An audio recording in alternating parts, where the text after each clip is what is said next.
When it comes to the Sixth Man of the Year award, historically speaking, it always went to the player who averages the most points coming off the bench in the league, which is so lazy and such a stupid criteria when giving out the award. The number of times I've seen Iggy get robbed because someone else was averaging 15 on 39% while not impacting the game in other ways, while Iggy was a top level defender, underrated playmaker, and overall an efficient player, is just insane to me. And I really hope we don't get to see that trend. That being said, Jalen Brunson has been the most overlooked player in the game as of right now. And here's an in-depth analysis on Jalen Brunson. So cue the intro. Off with scoring, many people may look at the fact that a player like Tyler Hero is averaging 20 points per game, while Jalen Brunson is averaging 16 points per game, which is a prime reason as to why they think that Tyler Hero is better than Jalen Brunson. And in my opinion, it's a lazy analysis to look at things this way. Yes, points per game do matter in terms of scoring because you are putting up more points on the board on a consistent gamely basis.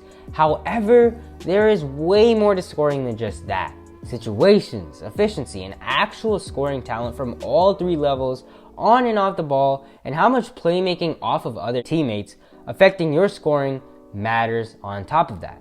And when you look at this man Jalen Brunson, a whole 65.2% of his shots come unassisted, as opposed to say a Tyler Hero who has only 54% of his shots unassisted. I mean, the amount of shots that Jalen Brunson has to create is far greater than any other sixth man in the league. And on top of that, the fact that he has the ability to still average a good volume of 19.4 points per 75 possessions on plus 1.5 relative true shooting percentage is insane. He's going crazy even as a scorer, a very craft lefty with some insane handles to create separation from the defenses, and he can get to the rim, has very quick feet, and a nice turnaround short mid-range jumper. He's also really good at finishing. He can get to the rim quickly at any point against any defender and has an insane finishing touch that goes along with his amazing pace at driving to the basket, which is the reason why this man hits 77% of his inside shots within 3 feet. That's rarely heard of when it comes to guards like him. He has the spin move, the unpredictable handle going at it to the basket, an automatic scoop layup, a perfect floater. He has all the packages that make him an efficient off-the-dribble finisher to the basket. He's literally one of the best finishers in the NBA, and it's insane for a guard who plays around the perimeter. Overall, he's a 58.1% at the rim finisher in the NBA. To put this into perspective, of players who attempt more than 3 shots at the rim, Jalen Brunson has the 3rd highest at the rim efficiency, only behind, hear this, Giannis Antetokounmpo and Eric Gordon. This is far from a reach and definitely matters because when you have a higher volume and reputation of being that great of a finisher, it is just more impressive when you finish at an efficient rate. 6.4 attempts at the basket on 58% is insane.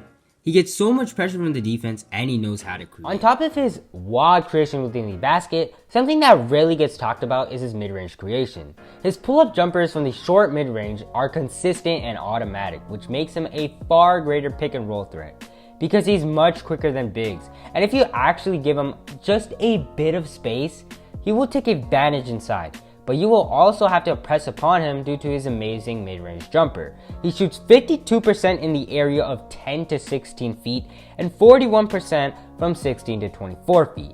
This means he has an overall mid-range percentage of 48% on nearly 4 mid-range attempts per game. This proves how much he puts a threat on the defenses with his scoring, not only with one of the best in the league levels at a finisher, but also at a lethal mid-range scoring efficiency on great volume. His shiftiness and the amazing pace is a prime reason as to why he's so good at drawing contact on top of this.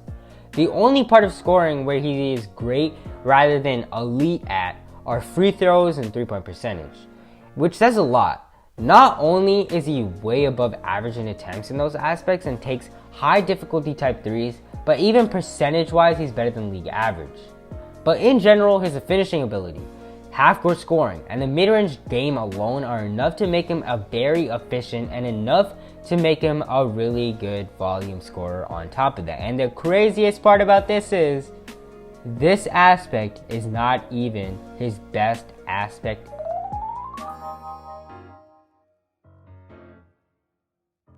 That obviously leads me to his best aspect, and that is Jalen Brunson's playmaking. Now, I did say Jalen Brunson is a sensational scorer, but just wait till you hear about his playmaking. This is really what separates him from the rest of the 6th Man of the Year candidates and the rest of, the starters. He is currently averaging 6.4 assists on 2 turnovers per 75 possessions. And watching him play, he's an amazing playmaker out the pick and roll, he can make quick reads, and has insane vision. He has great passing accuracy, as despite seeing a lot of doubles, especially in these games without Luka, he still finds a way to create a pass through traffic. And he also plays with bad spacing, as they've been shooting sub 33% and are 25th in the league in that aspect. So their floor spacing isn't necessarily the best. So it's insane how accurate of a passer Jalen Brunson is. He can make long reads with a skip pass and outlet passes, and is an amazing driving to the rim and finding the corner or seeing the cutter. So he's a really, really good driving kick type playmaker. His pick and roll playmaking especially is insane and probably better than his driving kick playmaking. He actually ranks in the 89th percentile of pick and roll playmaking, which means he's better than 89% of the league at this aspect. This is so insane.